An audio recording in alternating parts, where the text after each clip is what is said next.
Good morning students, welcome to TSN the school. आज हम कक्षा 3 की हिंदी पाठ्य पुस्तक नीलमणि का पाठ 5 सोती सुंदरी पढ़ेंगे। यह एक पुरानी लोक कथा है जिसे प्राय नानी दादी बच्चों को सुनाती हैं। आज हम इस कहानी को पढ़कर आनंद लेते हैं। तो इस कहानी को हम शुरू करते हैं। एक राजा और रानी थे। उनके महल में एक राजकुमारी का जन्म हुआ।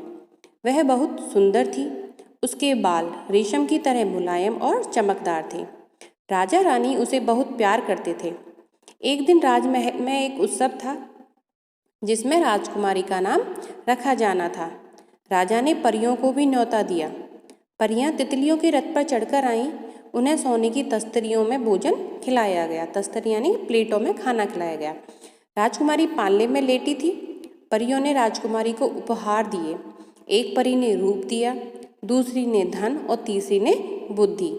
एक ने आशीर्वाद दिया कि राजकुमारी सदा प्रसन्न रहे। प्रसन्न मतलब खुश रहे। इसी तरह प्रत्येक परी ने कुछ न कुछ उपहार दिया।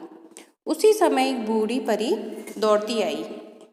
राजा उसे उस समय बुलाना भूल गया था। बूढ़ी परी क्रोध से काँप रही थी। उसने चीखकर कहा, राजकुमारी जब 16 वर्ष की होगी तब इसकी उंगली में तकुआ चुभ जाएगा और यह मर जाएगी। इतना कहकर परी उड़ गई। परी का शाप सुनकर रानी रोने लगी। राजा भी उदास हो गया। तभी एक परी आई और बोली, मैं बूढ़ी परी के शाप को मिटा तो नहीं सकती, लेकिन शाप के प्रभाव को कम कर सकती हूँ। तकुआ चुभने पर राजकुमारी मरेगी नहीं, लेकिन लंबे समय तक सोती रहेगी। उसके सोते ही राजमहल में सब सो जाएंगे। कुछ समय बाद एक राजकुमार आएगा और उसके छूते ही राजकुमारी जाग जाएगी।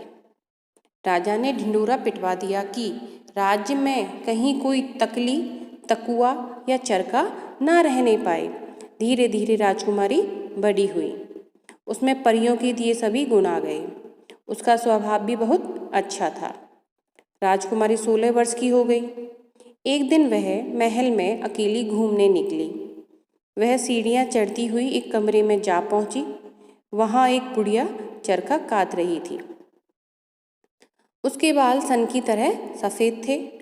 यह वही परी थी जिसने राजकुमारी को शाप दिया था। राजकुमारी बुढ़िया के पास गई और बोली, दादी माँ, आप क्या कर रही हो? बूढ़ी परी ने कहा, बेटी, मैं चरखा कात रही हूँ। राजकुमारी ने कहा, दादी माँ, मुझे भी चरखा कातना सिखा दो। बूढ़ी परी ने कहा, आओ बेटी, बैठो, चरखा कातो, यह बहुत आसान काम है। राजकुमारी ने ज्यों ही चरखा चलाया, तकुआ उसकी उंगली में चुभ गया।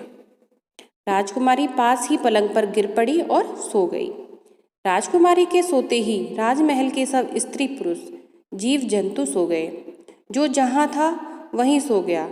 दरबार में बैठे राजा और दरबारी भी सो गए। पहरेदार सो गए। अस्तबल में घोड़े सो गए। छत पर बैठी चिड़िया सो गई। बहुत वर्ष बीत गए। महल के चारों ओर ऊंचे ऊंचे बबूल और नागफली के पेड़ उग गए। चारों ओर कटीली झाड़ियां फैल गईं। सब तरफ जंगल ही जंगल था। एक दिन एक राजकुमार वहां शिकार खेलने आया। झाड़ियों और पेड़ों से घिरे महल को देखकर उसे बड़ा आश्चर्य हुआ। उसे आश्चर्य इसलिए हुआ कि इस जंगल में महल कहाँ से आया। उसने सपने में कई बार इस महल को देखा था। रास्ते में उसे एक बूढ़े किसान ने सोती सुंदरी के बारे में बताया था। राजकुमार ने महल के अंदर जाने का निश्चय किया। वह अपनी तलवार से झाड़ियों को काटता हुआ महल के फाटक पर पहुंच गया। फाटक खुला था और पहरेदार सो रहे थे, क्योंकि जब राजकुमारी के तकुआ उसकी उंगली में चुभा था तो जो परी ने शाप दिया था कि उसकी उंगली में तकुआ चुभेगा और जो जहाँ होगा वो वैसी ही अवस्था में रह जाएगा। तो जो पहरेदार थे वो सो रहे थे और पास बैठे कुत्ते भी सो रहे थे। राजकुमार बढ़ता हुआ महल के अंदर पहुंच गया। वहाँ सभी स्त्री पुरुष और जीव जंतु सो रहे थे। चारों ओर सन्नाटा छाया हुआ था। दरबार में राजा और दरबारी सोए हुए थे। एक एक कमरे को देखता हुआ राजकुमार सीढ़ियाँ चढ़कर उसी कमरे में पहुंच गया जहां पलंग पर राजकुमारी सो रही थी। वह पलंग के पास खड़ा होकर राजकुमारी को देखने लगा, यह जानने के लिए कि राजकुमारी जीवित तो है। राजकुमार ने उसके माथे पर हाथ रखा। हाथ लगते ही राजकुमारी ने आंखें खोल दी। राजकुमार की आंखें खुलते ही सारा महल जाग गया। राजा रानी और दरबारी जाग गए। अस्तबल के घोड़े हिनहिनाने लगे, चिड़िया चहचहाती हुई उड़ने लगी, फाटक पर कुत्ते भौंकने लगे।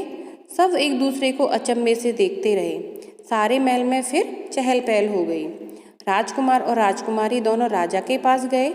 राजा और रानी उन्हें देखकर बहुत प्रसन्न हुए। उन्होंने बड़ी धूमधाम से दोनों का विवाह कर दिया। राजकुमार और राजकुमारी सुख से रहने लगे। तो बच्चों, आज इस कहानी को पढ़कर कैसा लगा? तो आज इस कहानी को पढ़कर हमें बहुत अच्छा लगा कि किस तरीके से राजकुमारी बहुत दिनों तक सोती रही, फिर एक राजकुमार आया और उसके हाथ लगाते ही राजकुमारी जग गई और महल के जितने भी लोग थे जो सोए हुए थे बहुत सालों से, वो सब भी जग गए और महल में पहले जैसी रौनक हो गई थी। धन्यवाद।